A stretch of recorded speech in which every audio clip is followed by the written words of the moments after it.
Shalom à toutes, j'espère que tout le monde va bien. Moi, je viens bien par la grâce de Yehoshua Mashiach. En tout cas, on persévère. Le Seigneur fait grâce. Le Seigneur me donnait une pensée que j'aimerais partager avec vous. C'est vraiment l'importance du premier-né. Parce que on néglige beaucoup le premier-né. Le premier-né, ça peut être aussi la première œuvre. Hein. C'est aussi la première œuvre à laquelle le Seigneur veut nous confier, en fait. Veut confier à chacun de nous. Parce que c'est vrai que le premier appel auquel le Seigneur nous appelle, c'est d'abord le salut de nos âmes, le ciel, en fait. Mais pour le moment, nous sommes sur terre. Et le Seigneur, s'il nous laisse sur terre pour le moment, il sait pourquoi en fait. Il sait qu'il a d'abord des choses, des missions, des missions, des missions auxquelles il veut nous confier en fait. Il veut confier des missions à chacune de nous sur cette terre. Il veut qu'on accomplisse quelque chose de spécifique pour lui, d'abord sur cette terre avant qu'on aille au ciel. Donc, pour cela, avant de nous confier ces choses-là, le Seigneur va d'abord au préalable nous briser, nous éprouver. Voilà. Pourquoi éprouver? Il va éprouver en fait notre fidélité. Et comment il va nous faire passer par diverses épreuves pour ôter des choses qui seront un obstacle en fait pour cette œuvre. Voyez, il va ôter des choses en fait qui ne l'honorent pas. Il va ôter des choses. Et le but de cette épreuve aussi, c'est pour nous équiper. Parce que chaque travail que le Seigneur en fait va confier à chacune, il faut un équipement spécifique. Je donne un exemple, par exemple. Si le Seigneur m'appelle moi à devenir, par exemple, pêcheur, il faut que le Seigneur me donne l'équipement qu'il faut. Il faut la canne à pêche, il faut des bottes, il faut tout ce qui va avec. S'il m'appelle à devenir, par exemple, mécanicienne, il faut des outils qui vont avec la mécanique. Vous voyez? Donc, c'est pour ça qu'il ne faut jamais regarder à l'autre. Il ne faut jamais regarder à l'autre parce que le Seigneur, s'il t'appelle à faire quelque chose de spécifique, il va t'équiper. Il va t'équiper et la manière dont il va t'équiper, ce n'est pas la manière dont il va équiper l'autre. Vous voyez? Ce n'est pas la manière dont il va m'équiper, c'est pas la manière dont il va t'équiper. Il va t'équiper selon selon la tâche. Voilà, merci Seigneur. Selon la tâche qu'il veut te confier toi. Vous voyez? Et par rapport à cette tâche, il va nous faire passer par diverses écoles. Il va nous faire passer par diverses épreuves. Et ces épreuves, en fait, le but de ces différentes épreuves, ça sera comment je vais dire, il passera par ces épreuves pour nous éduquer, pour nous donner des recommandations ainsi que des secrets en fait pour réussir en fait les différentes tâches. Voilà, pour réussir les différentes tâches à laquelle le Seigneur veut nous confier. Parce que par exemple, dans certains métiers, il y a des recommandations spécifiques pour réussir un tel métier. Donc, c'est dans ces épreuves-là que le Seigneur va nous montrer comment faire. Il va nous montrer comment réussir cette tâche. Il va nous montrer les dangers ou aussi les conséquences qu'il peut y avoir si on néglige en fait les principes en fait de cette tâche. Voilà. Donc pour cela, je vais prendre un passage. C'est dans Luc chapitre 1 à partir du verset 30. Je vais le lire. Et l'ange lui dit: Myriam, n'aie pas peur, car tu as trouvé grâce devant Elohim. Et voici, tu concevras dans ton ventre et tu enfanteras un fils, et tu l'appelleras du nom de Yehoshua. On voit que le Seigneur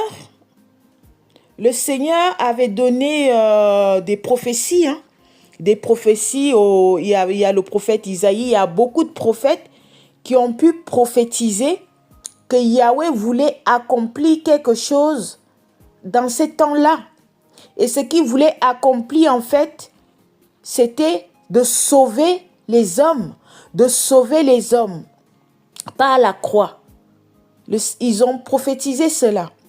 Mais ce temps était déjà accompli. On verra que le Seigneur, pour accomplir cela, il a trouvé bon de confier cette œuvre à cette femme qu'on appelait Myriam. Parce qu'il a fait lui-même le choix de lui confier cette œuvre. Et on voit que, pourquoi? Parce que l'enfant Yahushua, c'est aussi l'image en fait d'une œuvre. C'est l'image d'une œuvre. Parce qu'on voit différentes œuvres que le Seigneur peut confier aux frères et sœurs par-ci, par-là. On voit comment beaucoup de personnes sont délivrées à travers ces œuvres-là. Beaucoup sont délivrés à travers ces œuvres-là. On voit comment le Seigneur œuvre en fait à travers différentes œuvres pour délivrer son peuple. Donc le Seigneur va trouver en fait cette jeune femme Myriam. Il va lui confier cette œuvre qui est Yahushua, parce que c'était par cette œuvre que l'humanité, je dirais, allait être sauvée et délivrée. Et il y a quelque chose qui m'a vraiment touché en fait sur la vie de cette jeune femme, c'est qu'elle était vierge. Elle était vierge. Elle était vierge. Donc, le Seigneur va choisir une vierge, une jeune femme vierge qui n'a jamais connu d'homme pour lui confier en fait cette œuvre, pour lui confier en fait cet enfant. Vous voyez? Et le Seigneur me faisait comprendre que il souhaite nous confier en fait des œuvres. Il souhaite en fait nous confier, comme on dit, le premier-né. Parce que le premier-né, c'est la première œuvre à laquelle le Seigneur nous confie. Quand le Seigneur trouve bon de nous confier une œuvre qu'on voit déjà visiblement, ça veut dire que le Seigneur avait déjà jugé bon en fait que tu es prête en fait à porter cette œuvre. Alléluia. Il a trouvé bon qu'on est déjà prêt, voilà, à porter cette œuvre. Parce que si on n'est pas prêt, il ne peut pas nous confier cette œuvre. Et c'est lui-même qui va nous rendre, comment je vais dire, il va nous, comme je disais, il va nous faire passer par différentes épreuves. Et c'est dans ces épreuves-là qu'il va qu'on sera prêt en fait. Il y a des temps que lui-même, il a choisi pour nous confier cette œuvre ou encore cet enfant. Vous voyez? Donc, on voit en fait, il y a quelque chose ici, c'est que cette femme, elle était vierge. C'est vrai que le Seigneur nous donne des promesses. Le Seigneur nous a donné beaucoup de promesses. À telle date, à telle période, il nous donnera ceci, cela, cela. Mais quelle est notre attitude? Quelle est notre attitude dans cette attente de ce premier-né? Est-ce qu'on se dit, oh, c'est bon, on a accepté le Seigneur, c'est bon, on a accepté le Seigneur, on va à l'assemblée tous les jours, on parle avec des frères, ah, je connais un tel frère, je connais telle sœur, ah, tu sais, mais quand on rentre chez nous, on vit notre vie comme on veut. Le Seigneur ne peut pas nous faire confiance. Le Seigneur ne peut pas nous confier ce premier-né dont il a promis de le faire. Pourquoi? Parce que nous ne sommes pas déjà responsables. Parce que quelqu'un de responsable, c'est la personne à laquelle on peut faire confiance. Donc celui qui est négligent, que ce soit dans la parole, que ce soit dans les principes du royaume, le Seigneur ne peut pas lui faire confiance. Le Seigneur ne fait confiance qu'à des vierges. À des vierges, pourquoi elle était vierge? Elle n'a pas connu d'homme. Pourquoi? L'image que le Seigneur me donnait ici, c'est par exemple quelqu'un qui est vierge, c'est quelqu'un tout simplement qui n'est pas souillé. Qui n'est pas souillé. C'est l'image de quelqu'un qui n'est pas souillé par les choses du monde. L'image de quelqu'un qui n'est pas souillé par le péché, par exemple. L'image de quelqu'un qui ne va pas, en fait, voilà, qui ne vit pas sa vie comme elle veut. Une vierge, une véritable vierge, c'est celle qui garde sa lampe allumée. C'est celle qui garde sa robe blanche. C'est cette vierge-là que le Seigneur veut que nous soyons. Parce qu'il désire nous confier ce premier-né. Donc le Seigneur va choisir une vierge. Parce qu'il sait que cette vierge, en fait, étant vierge, ne pourra pas souiller, en fait, le premier-né, c'est-à-dire le premier-né, la première œuvre à laquelle le Seigneur va lui confier. Vous voyez? Donc, c'est vrai que, comme je disais, on attend des promesses, c'est bien. Mais aussi, le Seigneur veut nous attend de nous qu'on soit intègre aussi dans ses voies. C'est vrai que ce n'est pas facile. Ce n'est pas facile tous les jours. Mais c'est le Seigneur qui nous donne la force. Et cette force, nous la trouvons où? Nous la trouvons dans sa parole. Nous la trouvons dans sa parole. Mais si nous négligeons la parole, on n'aura jamais la force, justement, pour demeurer, en fait, intègre. Parce que si on revient dans Genèse, la Genèse, là-bas, la Bible nous montre que Yahweh, quand il a créé le ciel et la terre, il a créé la nuit et le jour. Et qu'est-ce qu'il a fait? Il a séparé il y avait les ténèbres, pardon, il y avait les ténèbres et la lumière, voilà. Il y avait les ténèbres et la lumière. Qu'est-ce qu'il a fait? Il a séparé les ténèbres et la lumière. Pourquoi? Parce que les ténèbres et la lumière ne peuvent pas cohabiter ensemble. Et cette parole que nous avons, qui nous a laissé, c'est aussi Yoshua lui-même. C'est aussi cette épée par laquelle il a séparé les ténèbres et la lumière. Donc ça veut dire que si on demeure réellement dans cette parole tous les jours, la méditation quotidienne, la mise en pratique de la parole. Parce que si quotidiennement nous ne méditons pas cette parole, on ne peut même pas mettre en pratique la parole.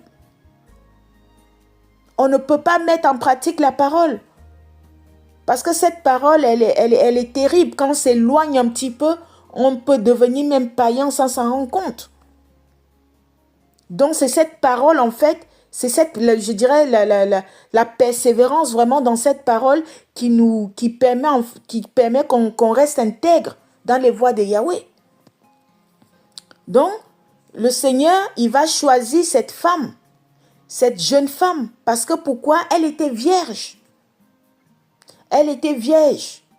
Il savait que en la choisissant, elle ne va pas justement, elle ne va pas fouler, voilà, je dirais, elle ne va pas fouler cette grâce aux pieds. Parce que c'est une grâce que le Seigneur lui a fait, parce que cette œuvre, ce n'était pas une petite œuvre, c'était une œuvre à laquelle l'humanité devait s'appuyer. C'était une œuvre à laquelle l'humanité allait trouver, comment je veux dire, le salut. Parce que parfois, quand le Seigneur nous donne des promesses, on se dit, ah, quand le Seigneur me donne une promesse, c'est pour moi. Non, ce n'est pas pour nous. Ce n'est pas pour nous. Quand il nous donne une promesse, c'est vrai qu'on ne le voit pas tout de suite. C'est plus tard qu'on réalise que, ah Seigneur, maintenant je comprends que ce que tu m'as confié, c'est pour telle personne. C'est pour telle ville. C'est pour telle, voilà. On le comprend plus tard. C'est pour ça que la première œuvre à laquelle le Seigneur veut nous confier, il ne faut pas le négliger. Il ne faut pas le négliger parce que si on néglige le premier-né, il ne peut pas nous donner le reste. Si on néglige le premier-né, on a loupé tout le reste. On a loupé tout le reste. Pourquoi?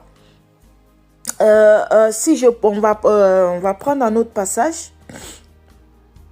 Un autre passage, c'est dans, voilà, la vie de Anne. Voilà. La vie de Anne, si on observe, si on regarde un peu la vie de cette femme Anne, on voit comment elle a souffert, Anne. On voit Chana, si vous voulez, on voit comment elle a souffert. Elle a souffert pour avoir son premier-né qui était Samuel. Elle a souffert. Le Seigneur l'a tellement éprouvée. Le Seigneur ne l'a pas éprouvée, c'était pas parce que le Seigneur ne voulait pas lui donner un enfant, non. Le Seigneur savait que derrière cet enfant, il y avait une multitude de personnes. Le peuple d'Israël était sauvé derrière Samuel. C'était la première œuvre à laquelle le Seigneur voulait confier à Anne. Et comme même si Anne ne comprenait pas, le Seigneur était obligé de la briser. Le Seigneur était obligé de la mener, de la briser jusqu'à qu'elle comprenne l'importance du premier-né. De ce premier-né, cette première œuvre à laquelle il voulait la confier. Vous voyez? Et on voit quelque chose, c'est que quand Anne a eu cette première œuvre, qui est cette première mission, je dirais, qui était Samuel, on voit que le Seigneur a rajouté d'autres enfants derrière. Waouh!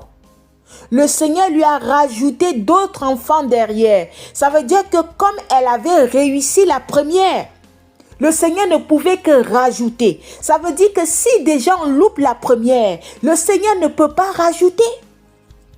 Le Seigneur ne pourra pas rajouter parce que déjà, il n'a pas pu nous faire confiance. Alléluia. Le Seigneur désire nous confier des choses. Le Seigneur désire nous confier beaucoup de choses. Mais c'est déjà c'est sur la première œuvre que le Seigneur va d'abord nous éprouver pour voir si on est apte de recevoir quoi que ce soit du Seigneur. Vous voyez? Et le Seigneur, ce qu'il va nous demande, ce qu'il nous demande, c'est l'intégrité. De garder nos robes blanches, comme Myriam qui était vierge. Le Seigneur va nous demander une intimité profonde. Parce qu'on voit comment Myriam a fait pour garder cette œuvre qui était Yoshua. On a vu comment les grands de ce monde se sont levés contre cette œuvre.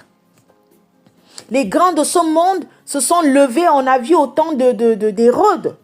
Au temps d'Hérode. Hérode, la Bible nous montre que Hérode, nous dit que Hérode, même Hérode, le roi Hérode s'était levé contre cet enfant. Puisqu'il avait envoyé tuer tous les premiers-nés, tous les nouveaux-nés de cette période-là, parce que lui, son désir, c'était d'attendre Yoshua Mashiach.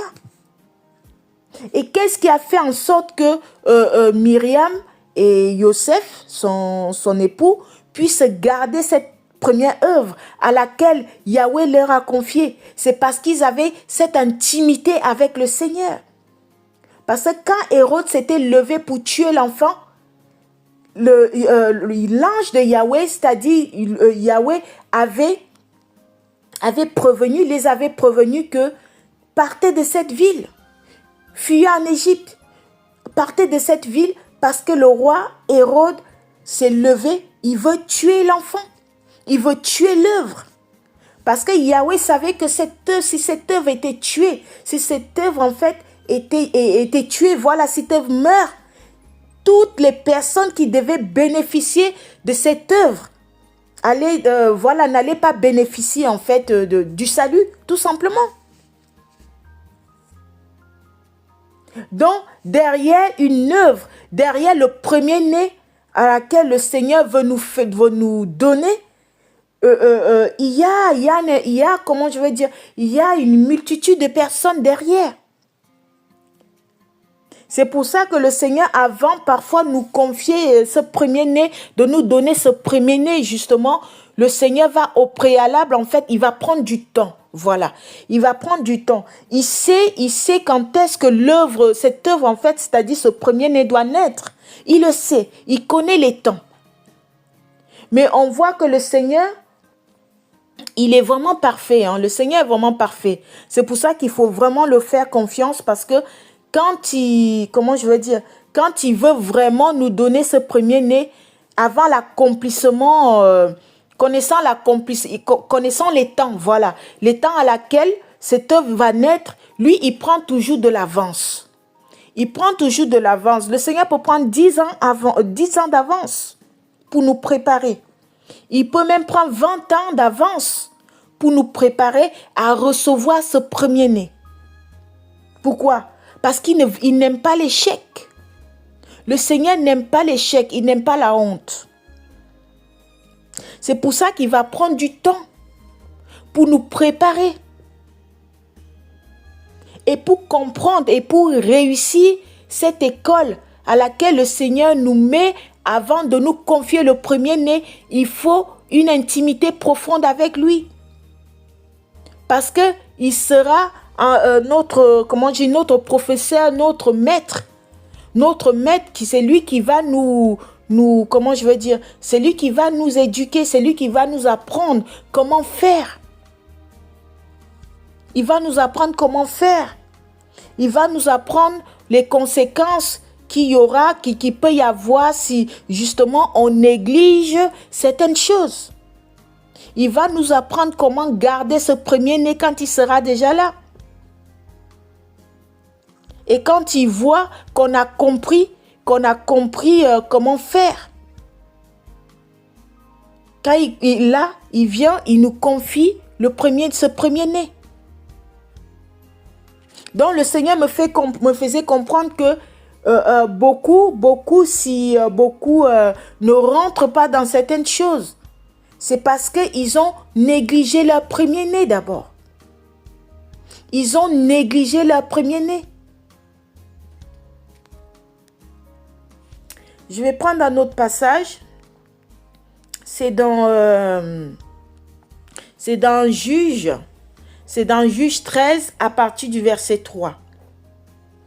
C'est l'histoire de la femme de Manoach, la mère de Samson. La mère de Samson, c'était aussi une femme qui était stérile, qui ne pouvait pas enfanter. Une femme, comme on sait que quelqu'un de stérile, c'est quelqu'un qui ne peut pas enfanter une œuvre, justement. Ne peut rien enfanter du Seigneur. Parce que c'est le Seigneur il est notre époux en fait. Et pour enfanter de cet époux, il faut être auprès de l'époux tous les jours. Si on est éloigné de l'époux, on ne peut pas enfanter. Voyez, on ne peut pas enfanter. Donc, il faut être dans cette intimité avec cet époux pour pouvoir enfanter ce premier-né. Et je vais le lire. Maintenant stérile, Maintenant stérile, et tu n'enfantes pas. Mais tu deviendras enceinte et tu enfanteras un fils. Maintenant prends garde. S'il te plaît, ne bois ni vin, ni boisson forte, et ne mange rien d'impur. Waouh! Le Seigneur va conseiller cette femme, la mère de Samson. Le Seigneur va lui faire comprendre que ton premier-né, toi qui étais stérile, tu vas enfin avoir ton premier-né. C'est-à-dire la première œuvre à laquelle je vais te confier. Parce que c'était par Samson, c'est-à-dire par ce premier-né, cette première œuvre à laquelle le Seigneur a confié à cette femme que le peuple d'Israël devait être sauvé des Philistins. Donc Yahweh va lui dire, maintenant prends garde, s'il te plaît, ne bois ni vin, ni boisson forte, et ne mange rien d'impur. Voyez? Et la femme de Manoach, la mère de Samson, pour connaître ces choses-là, ça veut dire qu'il fallait avoir une intimité avec le Seigneur. Parce que c'est dans l'intimité que le Seigneur va nous donner toutes ses directives. C'est dans l'intimité que le Seigneur va nous donner ses recommandations. Comment faire en fait. Donc le Seigneur va dire à cette femme, pendant toute sa grossesse, en fait, parce que quand on reçoit aussi une promesse de la part du Seigneur, on enfante aussi. on enfante aussi. Et quand on enfante, il faut aussi un régime à avoir aussi. Il faut un régime à avoir parce que je prends un exemple, par exemple, une femme qui est enceinte. Si elle mange n'importe quoi, si elle boit n'importe quoi, l'enfant peut être avorté avant. L'enfant peut sortir avant le temps. Donc, pour pas que cet enfant, ce premier-né, sorte avant le temps, le Seigneur va éduquer cette femme. Le Seigneur va donner des directives à cette femme, comment faire pour pas que cet enfant soit avorté, pour pas que cet enfant sorte avant le temps. Donc le Seigneur lui dira dans verset 4, « Maintenant prends garde, s'il te plaît, ne bois ni vin, ni boisson forte, ne mange rien d'impur. » Ça veut dire que tout simplement, même si on a reçu des promesses de la part du Seigneur, ce n'est pas pour autant qu'on va se relâcher. Ce n'est pas pour autant qu'on va retourner un pied au Seigneur, un pied dans le monde. C'est pas pour autant qu'on va négliger les choses du Seigneur. Parce que si cela est le cas, l'enfant risque de sortir avant le temps. Le Seigneur peut nous dire, ne va pas dans telle assemblée, ne va pas t'assembler avec telle personne. Parce qu'il y a aussi certaines compagnies, des mauvaises compagnies, qui peuvent faire aussi que ce que le Seigneur veut, cet enfant sorte avant le temps. Pourquoi? Parce que parfois, il y a des personnes, il y a des mauvais conseillers. Il y a des gens, parfois, on vit des choses, au lieu d'aller devant le Seigneur pour demander au Seigneur pourquoi je vis ça, ou Seigneur, qu'est-ce que tu attends de moi? On court toujours pour chercher les hommes. On court toujours, on aime les assemblées, on aime s'assembler avec les gens, on aime toujours, c'est vrai que c'est biblique, l'assemblée. Ce que j'ai envie de dire, c'est qu'il faut être à l'écoute du Seigneur en ce moment-là. Il faut demander au Seigneur qu'est-ce qu'il attend de nous à ce moment précis. Il y a aussi des personnes qui amènent des bons conseils. Je ne refuse pas. Il y a même des anciens, ils sont là. Le Seigneur, s'il les a appelés, ils sont passés par certaines choses. Ils sont aussi là pour nous conseiller. Mais le Seigneur ne veut pas qu'ils deviennent nos béquilles. Voilà. Il ne veut pas qu'ils deviennent nos béquilles. Donc le Seigneur veut qu'on ait cette intimité profonde pour qu'il puisse nous dire comment faire. Parce que il va dire à Manoach, il va dire à la femme de Manoach de ne boire ni vin, ni boisson forte, ni choses impures. Vous voyez? Parfois le Seigneur nous dit souvent des choses dans le secret, mais comme on aime s'appuyer sur les hommes, on a tendance à chercher toujours les hommes, à demander comment on doit faire. Vous voyez? Parce que même si ces hommes craignent le Seigneur, même si ces femmes craignent le Seigneur, ces femmes aussi, ces personnes peuvent aussi se tromper, t'amener sur un autre chemin que le Seigneur n'a pas prévu. T'amener dans un autre chemin que le chemin que le Seigneur a prévu pour toi. C'est vrai qu'on peut nous donner des conseils, aussi demander au Seigneur, est-ce que ce que tel m'a dit, est-ce que vraiment c'est ta volonté?